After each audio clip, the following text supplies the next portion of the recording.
Olá pessoal, bem-vindos às Diferenças. Aqui falamos sobre todos os tipos de limitações. E estamos agora com a estilista, empresária e assistente social Rayana Pires. Ela é dona da marca Psicotrópica e tem uma história incrível para contar para gente. Bem-vinda, Rayana. Como é que surgiu a ideia da sua marca? Obrigado, estou muito feliz pelo convite. Queria agradecer também o Rafa, todo mundo que está aqui. A Psicotrópica surge em 2012. Já faz aí 12 anos de trajetória com a Psicotrópica. Eu iniciei como um blog, na verdade. Era um blog de referências de moda que eu gostava, de artes, de poesia. E eu costumo falar que foi uma forma que eu encontrei de canalizar a minha criatividade e a minha expressão. Eu precisava me expressar. Eu sempre fui muito criativa. Sou aquariana, sonhadora e, assim, uma mente muito criativa. E aí a Psicotrópica surge como esse blog, como uma forma de expressão mesmo, de poder mostrar, assim, a minha visão de mundo, né? E aí o blog surge em 2012. E aí eu precisava dar um nome para esse blog. E você começou falando, né? Assim, como que surgiu a Psicotrópica? Esse nome veio justamente numa noite que eu estava em casa e precisava dar um nome para esse blog. Eu falei, vou criar esse blog e eu preciso de um nome. E aí, numa noite, comecei a escrever num papel em branco vários nomes. E aí surgiu Morena Tropicana. Eram uns nomes, assim, que não tinham muito sentido. E, de repente, veio o nome Psicotrópica para mim. Eu falei, nossa, Psicotrópica, né? Aí fui pesquisar no dicionário o que tinha a ver. E aí, na época, eu mostrei para alguns amigos, né? Falei, olha, o que vocês acham desse nome pro meu blog? E todo mundo votou, assim, não, Psicotrópica é muito demais, é um nome único, vai nesse nome. E aí surge a Psicotrópica, né, com esse nome.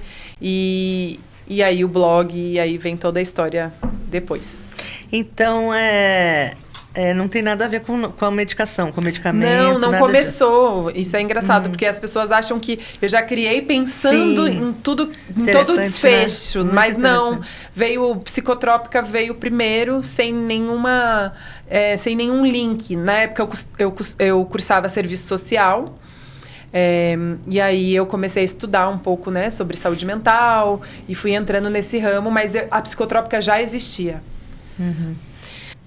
Algum momento você pensou em desistir da confecção? Nossa, sendo bem sincera, eu penso todos os dias. Acho que o papo é realista aqui, né? Transparência. Trabalhar com roupa é um grande desafio, assim, eu gosto muito. Eu acho que o que me motiva a seguir realmente é a vontade e o propósito que eu tenho, né? Enquanto assistente social, enquanto estilista, enquanto idealizadora, né? Enquanto uma pessoa que acredita no mundo melhor, acho que é isso que me traz a motivação para seguir.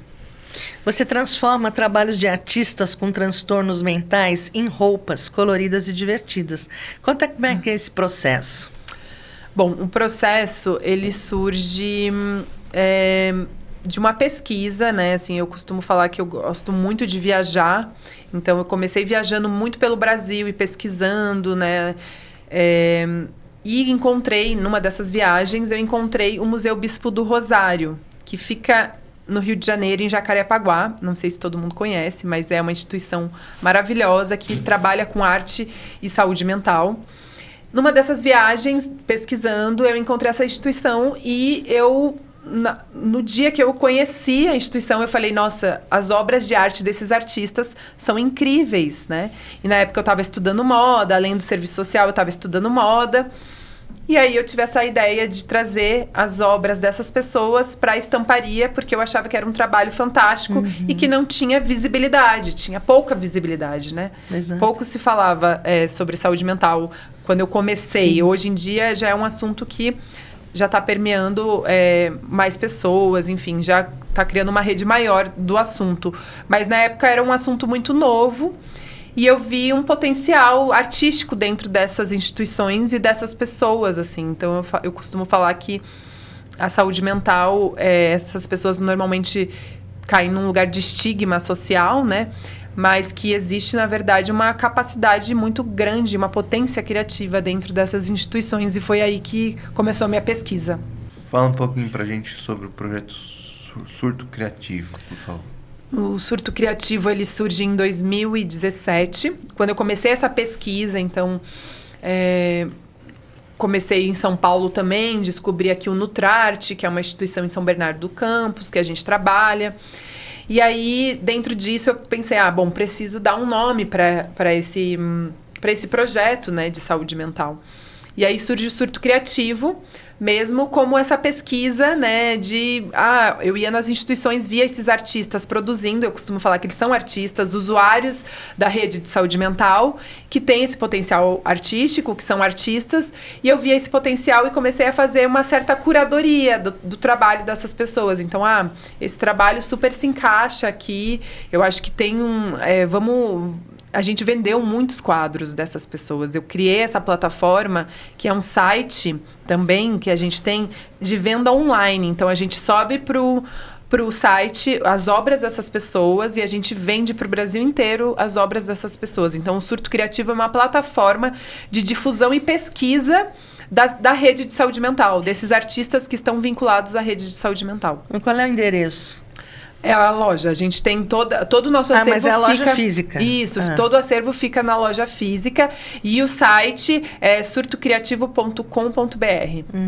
Que material você costuma usar na sua confecção? A gente trabalha muito com viscose, né? Que é um tecido de fibra natural. Bem levinho. Bem levinho. A gente viu que as pessoas gostavam bastante dessa leveza, mais despojado, né? Desse caimento mais despojado. Mas a gente tem linho também, tem nylon também, por exemplo, as jaquetas de nylon. Essa é sua? É. É? E é um trabalho deles, não? Esse não, esse é de uma artista, Mônica Barbosa, que também está dentro dessa pesquisa que eu faço, né? Além da instituição de saúde mental, a gente também faz uma pesquisa de curadoria de artistas brasileiros. Então, esse é Mônica Barbosa, é uma artista do Piauí. Ô, Rayana, você, nesse trabalho, assim, não sei se você já ouviu falar da Anise da Silveira, que foi uma médica há muito tempo atrás. Ela também fazia esse trabalho, né, artístico, né, com pessoas que estavam em hospitais psiquiátricos. Na época era manicômio ainda. Não sei se você já ouviu falar sobre? Sim. Já teve contato sobre? Sim. Na época que eu comecei a fazer esse trabalho do Surto Criativo, me formei em assistente social, né, eu me inspirei muito na Anise da Silveira. Eu li muito, eu devorava os livros dela, Imagens do Inconsciente. A Anise tem uma biografia também dela. Então, assim, eu fui estudar muito sobre ela e foi uma grande inspiração e referência dentro do meu trabalho. Com certeza, a Anise vive na psicotrópica. Com certeza, porque usa bastante, né, o trabalho artístico deles. Conta pra gente como é que é o processo, né, da estamparia, como é que começa tudo. Por exemplo, aqui o Rafa com essa camisa da Psicotrópica. Como é que é? De onde vem esse desenho, essa estampa? A gente trabalha com obras de arte, né, desses artistas. Então, eles produzem essas obras. A partir dessa produção, a gente faz essa curadoria. Então, isso é legal, isso pode ter um potencial de trazer para estampa, né? Acho que o que? Uma tela? Eles pintam numa tela? Numa tela, isso. Tinta acrílica, normal, né? Assim, a tela e a tinta acrílica são os materiais que eles usam. A gente recebe apoio, muitas vezes, da Souvenir, de tintas e tal. Então, a gente consegue trazer esse material. Eles dão a tinta para os artistas, isso? Para Psicotrópica, e eu faço... e você repassa. Repasso legal. E aí a gente traz isso para a estamparia. De que forma? Essa obra de arte, ela é fotografada, né? Essa aqui de quem é? Essa é da Jade. Ela é fotografada e a gente faz o processo de digitalização dela, né? Então traz para o computador e o designer mexe nessa obra para conseguir fazer o rapport, que é a repetição dessa imagem para se transformar em estampa. E aí a gente faz a impressão digital no tecido. Que incrível. Você estava falando antes que o pessoal... como é que eles ficam sabendo? Tem o endereço da plataforma, tem a loja física, mas qual é seu público? Para quem você vende? Como eles descobrem? Eu comecei divulgando muito, eu vim super de baixo, assim, eu tinha um ateliê em casa, e aí o ateliê começou a encher, as pessoas gostavam e tinha que subir, era no sótão de casa. E aí eu achei que, né, tava meio caótica a vida dentro de casa com o ateliê. E aí eu reformei a garagem de casa, fui para uma garagem que ficou uma lojinha linda, incrível na Vila Mariana. E aí bombava a lojinha, tipo assim, fazia fila. Olha. E aí a divulgação... Isso em 1902, em 2012. Eu comecei... Não, isso já era isso já era 2018, mais ou menos. É recente, né? Assim. Sim. E aí eu comecei a divulgar muito, né, ateliê, muito pelo Instagram. Então eu mostrava o processo criativo do ateliê, depois da loja na garagem. Ficava mostrando esse processo criativo todo, muito pelo Instagram. Então, o Instagram foi uma forma de disseminar o trabalho. Mas eu fiz muitas feiras, né? Assim, teve um boom de feiras em São Paulo. E aí, eu ia para as feiras, assim. Eu tinha uma Kombi. E aí, eu divulgava esse trabalho todo. Vendia na Kombi e tal. Então, que legal. Que daí tem a ver também com essa viagem que eu fazia. Toda essa curadoria.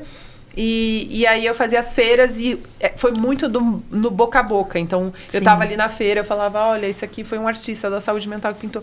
E aí isso foi se proliferando. Um contava para o outro, que contava para o outro, e aí a psicotrópica... E o pessoal curtia ou era mais para, vamos ajudar? Não, sempre foi num lugar assim, nossa, esse trabalho é incrível. Porque tem um lugar, né, dentro assim, dos CAPs e tal, que tem assim, como se fosse uma caridade, eu vou ajudar, né, assim. E da psicotrópica, eu sempre quis sair desse lugar, na verdade. Eu sempre quis trazer, na verdade, uma potência, de trazer uma valorização desse trabalho, o potencial de mostrar deles. o potencial. Então, eu estava ali para contar a história desses artistas. E as pessoas, acho que, na verdade, elas, mais do que sentir, eu vou ajudar a menina que está vendendo aqui, era... Nossa, isso é muito legal, isso é novo e que você está fazendo, que você continue fazendo. Então, era uma forma de apoiar, assim, de apoio, sabe? Eu acho que o seu trabalho é muito legal e... Incrível. O que você acha da moda em modo geral? Olha, para mim, trabalhar com moda é um desafio, assim, porque eu vim de uma formação, né, de serviço social, muito questionadora, eu estudei muito a sociedade, a questão social. Então, para mim, trabalhar com a moda, o que eu acho da moda, eu diria que, para mim, é um lugar de desafio. Fazer esse link entre saúde mental e moda é um desafio. Total. Porque hoje eu vejo a moda como um ambiente muito... de artistas renomados, vem de um lugar de status, né? De um certo status social. E eu acho que a psicotrópica faz o caminho inverso, né? Assim, de trazer, na verdade, artistas que não têm visibilidade. Então, assim, eu costumo falar que a gente fura a bolha. Sim. Né? E aí eu acho que é um desafio. Acaba sendo um desafio diário. Sim. Assim, porque eu preciso dela, né, para falar sobre o meu trabalho, então eu preciso circular, eu preciso que pessoas, né, que estão nesse âmbito da moda estejam entendendo o meu trabalho, ao mesmo tempo que tem toda a proposta de inclusão, do social, né? E ela precisa de você para divulgação, para expansão. Isso. Né? Quem é o carro-chefe das confecções? Hoje o carro-chefe é a Festejo, que é essa estampa que ela... Eu falo que ela se proliferou pelo Brasil. Esses tempos eu estava em São Luís do Maranhão e tinha gente vestindo Festejo. Fui para Arco Verde, em Pernambuco, sertão de Pernambuco, e as pessoas usando. E a Festejo foi o maior sucesso. A Maria Alice, quando eu conheci Maria Alice, ela estava num quadro depressivo gravíssimo. Ela não falava. Ela que criou essa estamparia. Essa é a artista da Festejo. Tá. Ela estava num quadro de depressão gravíssimo. E a Festejo, na verdade, revolucionou a vida dela, tanto financeiramente, né? Que a gente faz esse trabalho... É um trabalho de geração de renda com essa população, mas revolucionou num sentido de emancipação dessa pessoa, assim, do sujeito. De resgate. De resgate. Se você vê a Maria Alice hoje, ela é uma outra pessoa. Quando eu cheguei na instituição psiquiátrica, ela não falava. Primeiro que ela não falava, ela só pintava. E eu vi ela pintando essa obra e eu falei, isso é muito lindo, vamos trabalhar essa, né? E ela super resguardada, falava pouco, e aí eu fui insistindo, né? Eu acho que tem uma certa insistência nesse lugar eu acredito nisso, é isso que eu quero. E aí eu fui insistindo ali, né? Obviamente, de forma carinhosa, sempre Maria Alice, isso é muito legal, trazendo o potencial mesmo dessa pessoa. E ela foi produzindo, e aí a gente chegou na Festejo. E aí depois veio outras colorações dessa mesma estampa, a gente recoloriu várias vezes a Festejo. Essa é a estampa mais famosa? É a mais famosa. Por quê? Eu acredito que é pela... Eu acredito que é pela identidade brasileira que ela traz, né? Ela fala muito sobre um São João, sobre a festa junina. Alegria. Maria Alice é baiana, e aí ela conta que quando ela era criança, a mãe dela costurava sainhas para elas irem na festa de São João. Então aí você vê que tem uma relação entre o processo artístico dessa pessoa, né? Essa bandeirinha não surgiu do nada. Ela tinha ali toda a história dela, do interior da Bahia, que ela frequentava o São João, que era um momento feliz, né? Que ela tinha. E aí surge a Festejo, que é essa representação do Brasil mesmo, das festividades, né? Eu acho que o Brasil é um país muito festivo, né? A gente tem aí muitas festas durante o ano, em diversas regiões do Brasil. Então, é isso. Qual foi o artista e a obra que mais te impactou? Tem alguma coisa para você contar assim pra gente, que você achou muito incrível que aconteceu? A Maria Alice é uma delas, né? Mas tem coisa mais potente assim? Tem. A última estampa que a gente lançou foi Flor de Ângela, que é uma estampa que a gente fez com um artista que passou pelo manicômio. Então, foi antes da reforma psiquiátrica. Ela já está com 70 anos, por aí, a Maria Ângela. E ela tomou eletrochoque, todas as violências institucionais, né, da época, foi aplicado nela. Ela perdeu a cognição, assim, a fala, ela tem a fala super comprometida, enfim. E aí ela pintou uma flor, que é a Flor de Ângela, que a gente deu o nome da coleção Flor de Ângela, e a gente contou a história dessa mulher que, na verdade, é uma sobrevivente, né? Ela resistiu a um sistema super violento e agressivo. O nome dela é Ângela? Ângela Maria. Que legal. Deixa eu te falar, o que você acha da reforma psiquiátrica? Eu acredito que a reforma é um ganho, né? Assim, a luta antimanicomial, ela... Na verdade, se não existisse isso, a gente estaria ainda muitas pessoas morrendo, né? Sim. Existe o livro Holocausto Brasileiro, né? Que fala sobre a morte de inúmeras pessoas que eram negligenciadas, né? Então, eu acho que a reforma vem para realmente trazer essa inclusão, né? De olhar para essas pessoas de uma forma humana. Aquilo foi um horror, né? Um holocausto. Mas hoje também, essa coisa largada também, que leva para casa os parentes que cuidem e dane-se, também acho que não é muito interessante, né? Sim. Você, como psicólogo, Fábio, o que você acha disso? Acho que a reforma, né, como um todo, claro que ela não resolveu os problemas, né? Ainda, como eu digo também, essas coisas na psicologia, né? Todas essas mudanças ainda são muito recentes, né? Diferente de que vieram anos e anos e anos de opressão, de maus tratos, né? E de falta de informação, que não sabia o que fazer, né? Hoje em dia, antigamente só se isolava, né? Hoje em dia ainda já tem uma busca maior pelo tratamento, né? E isso vem beneficiando, as informações vêm passando, vem aumentando, e isso, claro, acaba ajudando muitas pessoas e muitas famílias de quem se envolve, né? Então, isso foi muito necessário, vem melhorando, ainda tem muito para melhorar, acredito eu, né? Ainda tem muita informação que a gente ainda pode adquirir, mas é algo muito benéfico, né? E também toda essa parte artística que você promove, você faz, isso daí é muito emancipador, como você falou, né? Libertador, porque é uma ocupação que a pessoa tem, é terapêutico, né? De diversas formas, a arte é terapêutica, a gente falou até da Nise da Silveira, o quanto que ela mudou essa questão psiquiátrica, né, dos hospitais, dos manicômios, e eu acho que é muito importante, né, a gente tem caminhado positivamente, né, esperamos que no futuro ainda esteja, né, melhor. Agora, Rayana, parte das confecções é criada por grafiteiros e artistas visuais. Fala um pouquinho dessa parceria pra gente. Tá. Então, eu costumo falar que a psicotrópica, a gente tem 2 linhas, né, de estamparia. Uma é do surto criativo, que vem dos artistas da saúde mental. A outra linha é dessa pesquisa de curadoria de artistas brasileiros, né? Então, eu, com as minhas viagens também, sou uma pesquisadora, assim, eu acabo captando o que é legal naquela cidade. Então, assim, eu fui para Curitiba, vi lá um grafiteiro que tem um trabalho super legal, super brasileiro também, muita cor. A gente traz para a estamparia também. Então, a gente convida esses artistas a fazerem parte do projeto também e estampar as obras. E deu certo.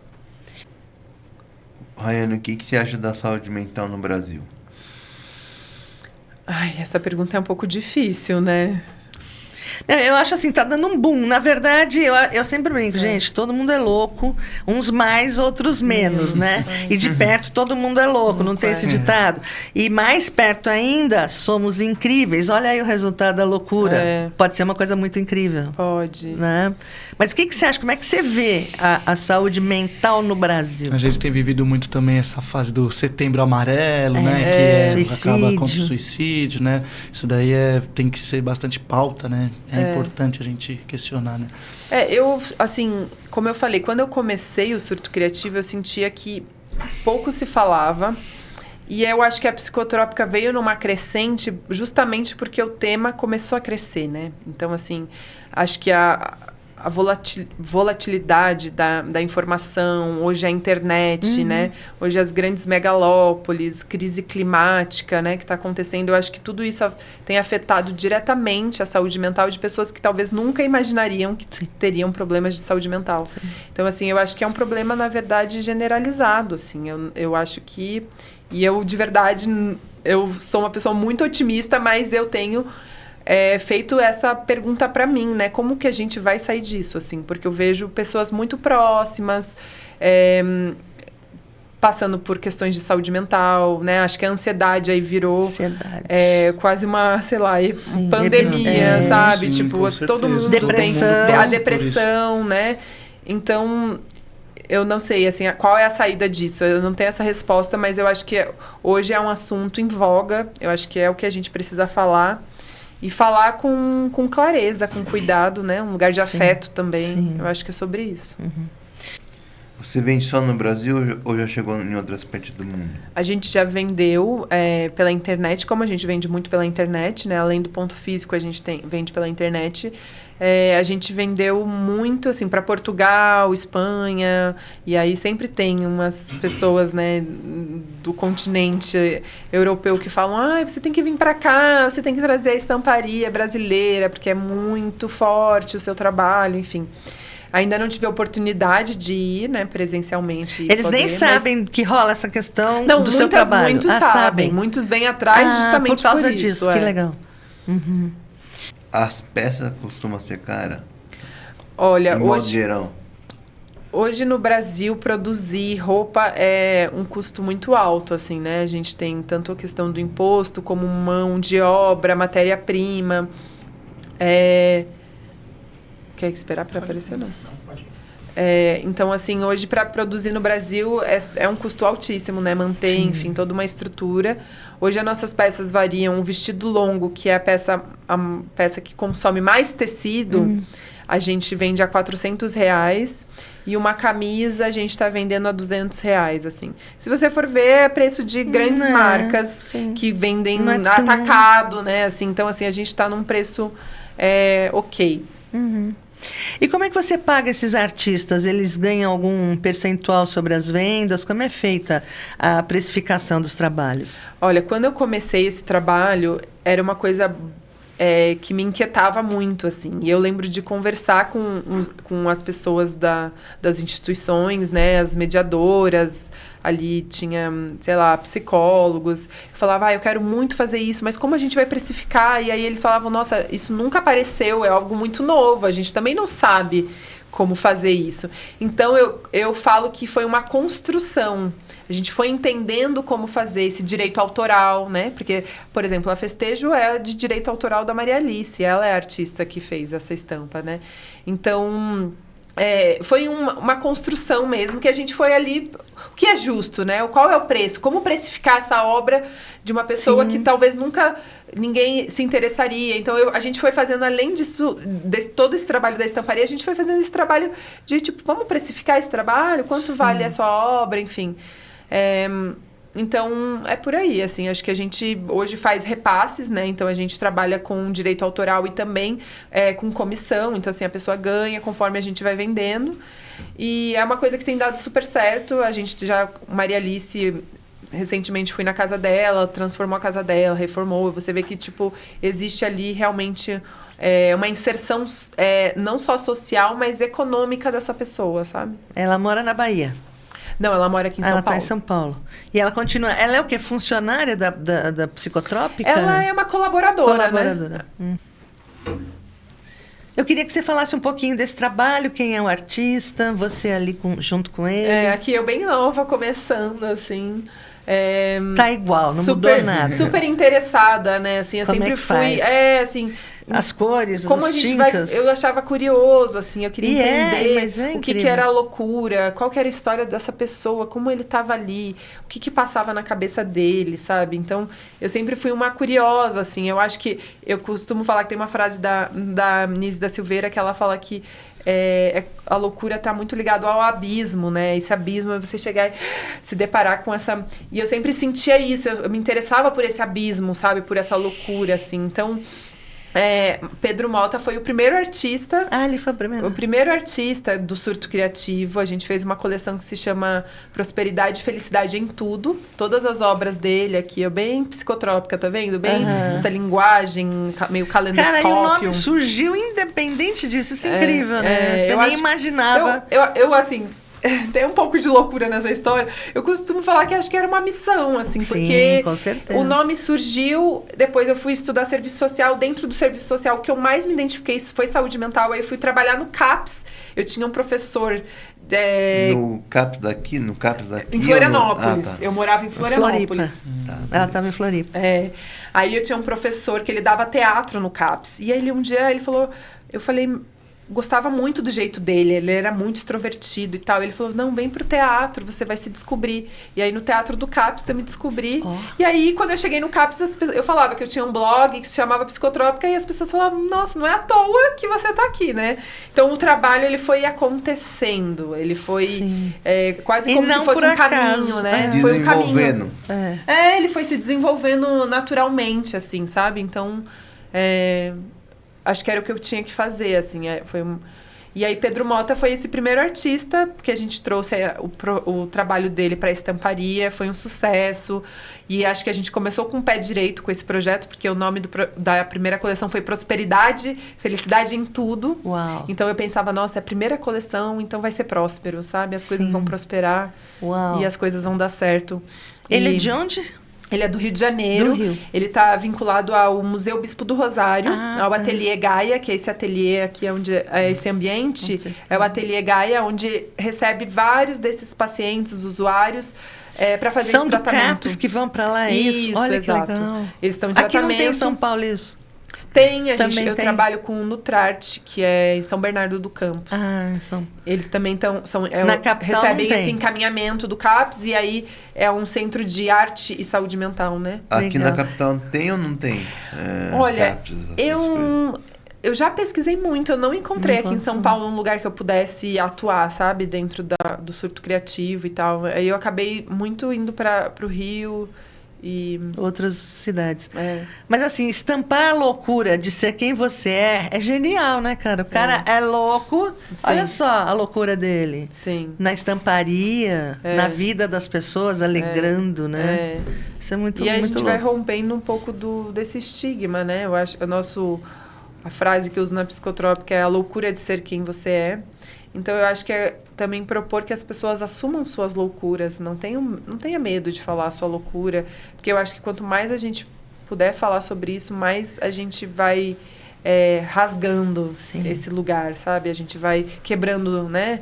E rompendo muros, assim. Então, quando a gente se identifica com essa questão e não coloca só a pessoa que está em tratamento, que está em vulnerabilidade social, então você coloca, porque ele é o louco. Não, né? Assim, Todos na verdade, nós, né? ele temos tá... as nossas loucuras, né? de Exato. certa forma. Paranoia. E é- Tá desmistificando, né?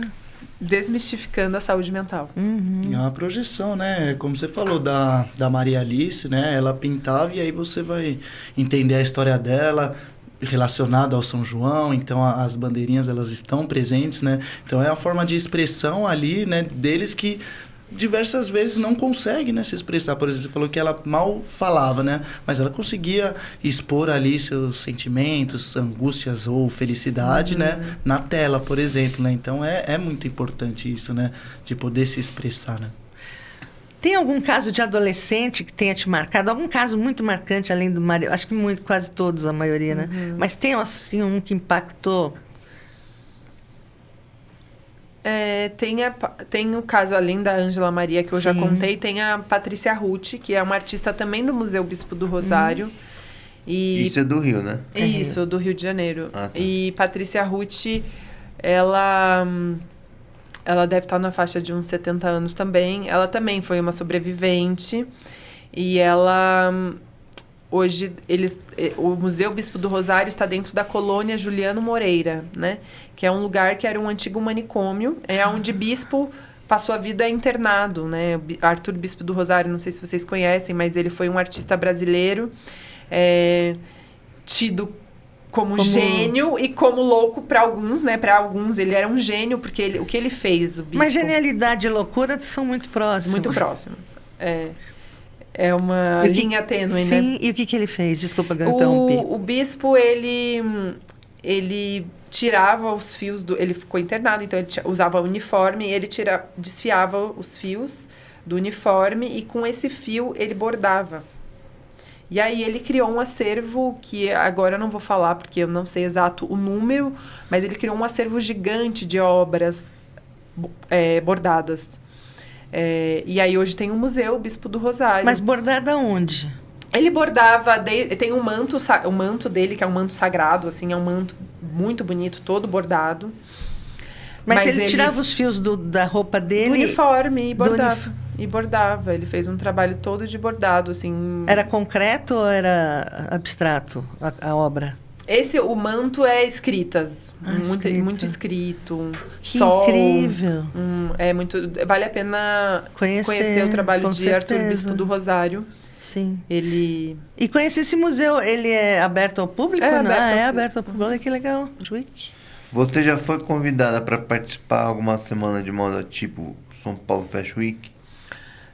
Nunca, mas gostaria. Acho que seria muito importante para o meu trabalho poder falar sobre isso, que é uma trajetória, né? Assim, são 12 anos, não é que eu comecei. É uma trajetória que ela vem de uma forma de resistência, assim. Eu sinto que eu preciso ser forte o tempo inteiro. É quase como se eu tivesse travado uma luta... Sozinha. Sozinha, entende? Então, eu acho que ganhar visibilidade, poder trazer isso para o ambiente da moda, para um São Paulo Fashion Week, seria super legal. Uhum. Trazer não só para você, como para eles, os artistas e a sociedade como todo, enquanto informação e desmistificação. Levar para São Paulo Fashion Week se alguém te chamar para você mostrar lá ou não? Como? Você tem roupa Sim. do artista para se alguém te chamar? Aí ela ia se programar para fazer o desfile, né? E aqui, o que ele estava fazendo? Aqui ele estava tracejando, né, o trabalho com uma régua, enfim. E Pedro, ele é muito detalhista. Ele tem uma coisa dos detalhes, de não poder passar da borda. Ele tem uma coisa com a régua, de não poder, sabe, passar daqui para lá. Da perfeição dessa pintura ser muito certinha. Sim. E aí ele gosta muito de usar a régua. E aí ele conta que a régua remete à infância dele, na escola. Ele tinha esse trabalho, ele gostava muito já desde criança, enfim. E aí ele tá aqui produzindo e eu tô, né, olhando, assim, observando e admirando, assim. Acho que sempre foi um lugar de admiração, sabe? Sim. E quanto que foi o tempo, por exemplo, assim, que você percebe que você começou o trabalho até dar aquele boom que, nossa, realmente estourou mesmo? Tá acontecendo de verdade? Foi com a Maria Alice? Ou antes já estava rolando? Acho que foi com a Maria muito Alice. bem? A Festejo foi, com certeza, tomou uma outra dimensão, assim. Isso foi lá em 2018? Que você falou? A Maria Alice foi 2018, 2019. E antes disso, só ralando, né? Muito, e uma até luta hoje... muito grande, né? até hoje, assim, a luta é muito grande. E eu tô no momento, assim, de realmente entender como seguir com esse projeto de uma forma que eu continue fazendo isso e continue dando tempo da confecção e continue dando tempo de cuidar das partes burocráticas, né? Porque, enfim, quanto mais cresce também é difícil, assim, essa cadeia toda produtiva, enfim. Então é um desafio, assim, eu sinto que é uma luta mesmo. Quantas pessoas participam ou é só você sozinha? Não, eu tenho colaboradores. Hoje a gente tem, né, a loja física, então tem a vendedora, tem a Camila, que é estilista, que faz o desenvolvimento do produto, tem o Alex, que é do marketing, e são pessoas muito confiáveis, assim, que acreditam no projeto, que estão ali por amor ao negócio mesmo, sabe? Tipo, de você ver que eles têm uma motivação e acreditam mesmo. Então, acho que é isso, assim. Qual é o critério para essas pessoas? Por exemplo, você nunca ficou com medo deles terem surto, de te agredirem, sei lá, alguma coisa tipo assim? Eu lembro a primeira vez que eu fui no Museu Bispo do Rosário, que é um ambiente... Pesado. Sim, era um ambiente, na verdade, estava meio largado, sabe? Então, abandonado. assim, meio abandonado, enfim. Aí eu cheguei, aí você... Mas, assim, eu já tinha essa coisa do estereótipo que você cria, né? Mesmo eu trabalhando ali, você cria uma... Ai, meu Deus, como que vai ser? Será que eles vão me falar alguma coisa? Será que eles vão puxar meu cabelo? Será... E, no fim, eu consegui me inserir tranquilamente, porque eu me considero louca também, em algum grau, para estar... Somos todos loucos. Né? Assim, eu tô ali, de igual para igual, acho que não existe uma distinção em certo grau, sabe? Então, foi assim que eu me vi. Você tem um trabalho atualmente de convidar as pessoas, novos artistas, para mostrarem o trabalho para você e, eventualmente, você está fazendo essa mesma coisa que você faz com o Pedro, com a Maria Alice? Sim, Como que é? A gente recebe bastante mensagem, né? Assim, eu sou artista, gostaria de contribuir com o projeto, enfim. E hoje eu confesso, assim, que eu tô tão tomada que a minha curadoria quase não tem acontecido, mas eu preciso sentar um dia, abrir todos os e-mails e ver ali o que tem de legal, sabe? Mas, assim, eu sou super aberta. Às vezes eu tô na loja, entra alguém, quer mostrar o trabalho. E qual é o critério? O que te chama a atenção para escolher Pedro, Maria, enfim? Eu acho que o critério é a história, né? Assim, a história de vida da pessoa. É a história, né? Assim, e como ela, de alguma forma, transformou a dor em criatividade, né? E aí, essa obra de arte, ela tem que ter essa linguagem também psicotrópica, colorida, enfim. Eu acho que o critério, você está perguntando, eu acho que vem muito de intuitivo também. Acho que é um processo intuitivo meu, assim. Tá. E está aberto também para autistas, para pessoas com deficiência. Sim. Tem muita gente com deficiência que faz coisas incríveis Sim, também, né? Com certeza. Pintores que pintam com o pé, enfim. Tem muita coisa diferente, né? Ok, então eu vou pedir para você deixar seus contatos de mídias sociais e loja física para quem quiser conhecer melhor seu trabalho. Tá. O meu Instagram da marca é psicotrópica_arte. Nossa loja física está em Pinheiros, na rua Dr. Virgílio de Carvalho Pinto 179. E o Surto Criativo, que é o projeto, o Instagram é surto.criativo. Vocês podem seguir nas redes sociais e na loja física. Eu tô por lá, sempre por lá. Se deixar, eu durmo. E é praticamente mora lá. Eu vivo isso. Eu vivo a psicotrópica. E não tem patrocinador, né, Rayana? Não. Seria legal, interessante. Sim, muito. Com certeza. Acho que daria um respiro, assim. Até pros artistas, né? Com certeza. Legal. Então, nossos agradecimentos à estilista e empresária da psicotrópica, Rayane Pires. Muito obrigada por ter vindo. Obrigado.